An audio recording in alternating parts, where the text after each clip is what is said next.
So I am super excited to do this video. We've had this milling machine for 6, 7, maybe 8 months now, and I'm finally starting to play around with it and trying to get everything going. Now, we'll be using this video to give away more free entries into the giveaway. As you know, each video we have a keyword. You find that keyword, comment that keyword, and then 24 hours after I post it, I pick one person and give them 5 free entries. Now, we will be doing something a little different with this video. We're going to start picking one person off of each platform. So you'll have multiple chances to get entered off of each video. You have a chance on Facebook, a chance on Instagram, a chance on YouTube, and we're going to figure out something for the TikTok people. Now, one thing I do want to point out about these free tickets is you may win today, but it may be towards the end of the week before my wife actually gets you your ticket numbers or mails you your tickets. Just mainly because she is super swamped inside, and it's taken her a little bit longer than what we thought just to get tickets out. So once you message us and tell us that you were the one that was picked, she'll write your name down. If you don't get your tickets that day or the following day, don't freak out. She's going to get them to you. And that's another reason why we're going to shut down 5 days early, just so we have time to get all the tickets entered and make sure everybody has their tickets before we do the drawing on the 25th. So don't freak out. She's going to get you your tickets. We'll definitely make a post within the last few days before we do the drawing, just to make sure everybody has their tickets. If not, we'll take care of that. Now, it took me weeks and weeks to get this machine to even move. Come to find out, we had a corrupted XML file. We was able to download the correct XML file, put it inside the software, and everything went to working. Pushed the machine off in the corner because I'm not a machinist and I knew nothing about these settings. Now, it's a rainy day. I can't go outside. It's been raining all day. Obviously, it's not going to stop. And we're waiting on parts to come in so we can finish up the orders. So it's a perfect day to kind of play around with it. And I've slowly but surely been spending a few minutes each day trying to learn the settings and exactly what everything means on this software. So we'll jump over here. We'll take a quick look at the software. We're going to load a piece of scrap metal in there, and we're going to do our second big pocket cut. We've done a pocket cut this morning.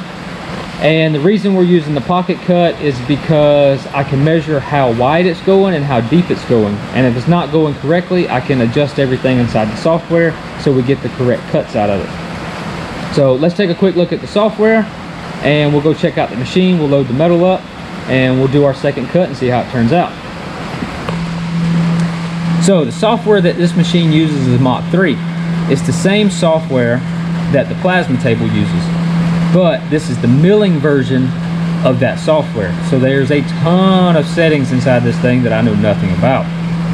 So I'm slowly but surely learning. Once again, I'm not a machinist, so don't take any of this stuff that I say to heart and think that it's correct, because odds is it could be incorrect. So, lucky for us, Mach 3 has what they call wizards.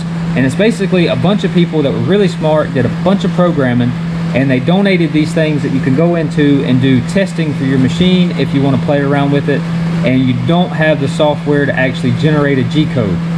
And for us to generate our G-code and the parts that we're going to be building, we're going to be using Fusion 360. And Fusion 360 is on our laptop, and our laptop's inside, and we have no parts drawn up, so we're going to play around with this wizards. And it has a pocket cut setting inside these wizards that we can use, so it works out perfect.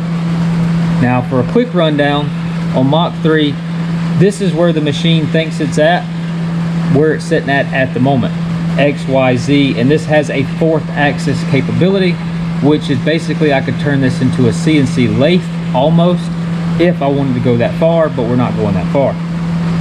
So what we're going to do is we're going to go to the wizards, and there's a ton of stuff in here you can play with.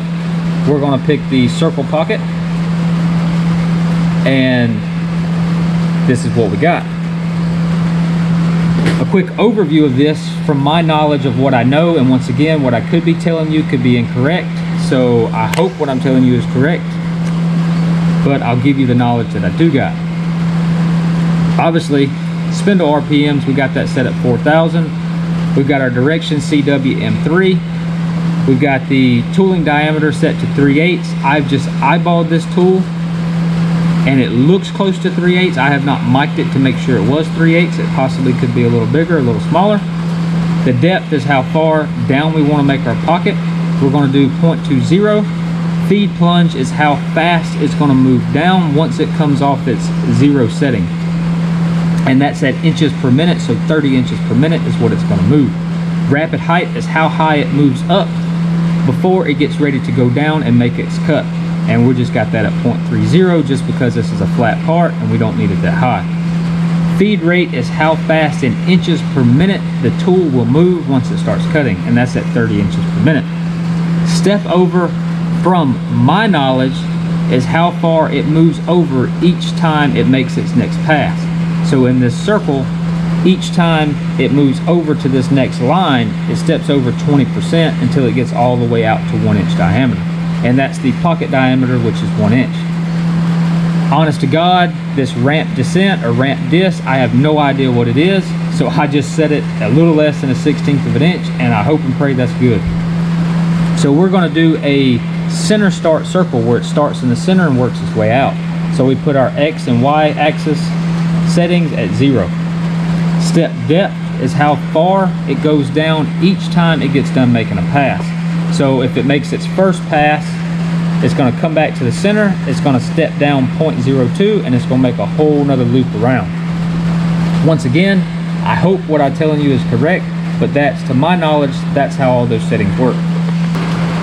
So we got our little test plate set up there. It's pretty close to center. We're going to move it forward just a hair. We'll bring our Z-axis down. We'll zero all that out, and we'll go generate our G-code, and we'll start cutting. So I want to take it up just a little bit in the Y direction. We need to bring our Z-axis down just before it touches the plate. And what I'll do is I'll bring it all the way down till it touches the plate, and then I'll bring it up just a hair. Now there's way more accurate ways to do that, but for what we're doing, I think that'll work pretty decent. So we'll go back into our wizards,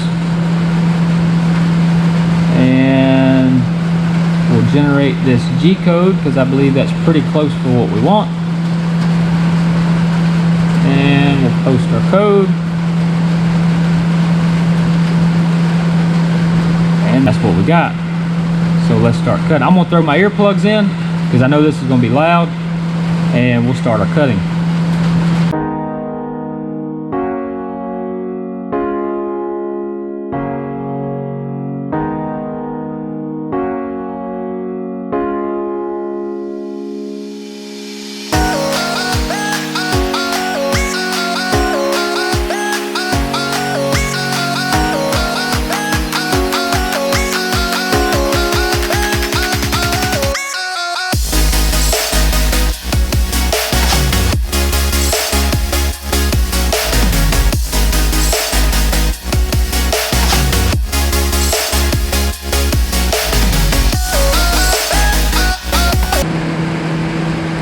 So we got our second pocket cut done, and it looks pretty good. I'm pretty happy with it.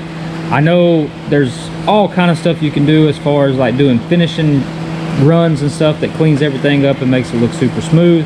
My knowledge is not to that point yet. We still have a ton of stuff to do before I can actually start making parts.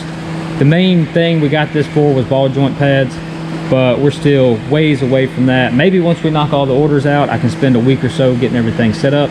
I still got to build an enclosure around this. The guy had a really cheesy enclosure around it. I've got to get the coolant pumps back to going.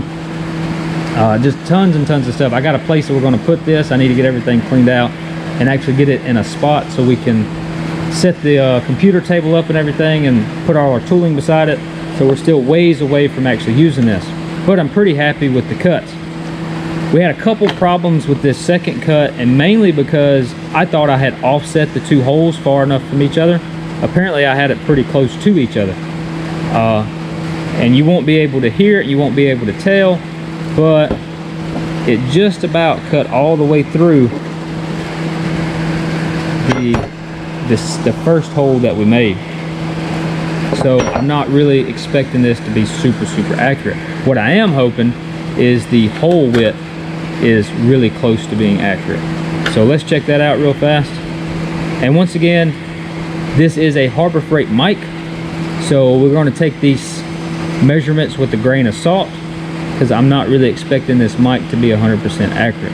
We need to get us an actual really good mic if we're going to start doing machine work. So it looks like 0.9855, so really close. Now some of that could be the fact that that might not actually be a 3/8 bit. The computer could have been compensating for something that's not correct. Let's see how close we got on our depth. And once again, Harbor Freight mic, and our settings may not have been correct, so we're going to take this with a grain of salt, but it looks like 0.175. Let me get a little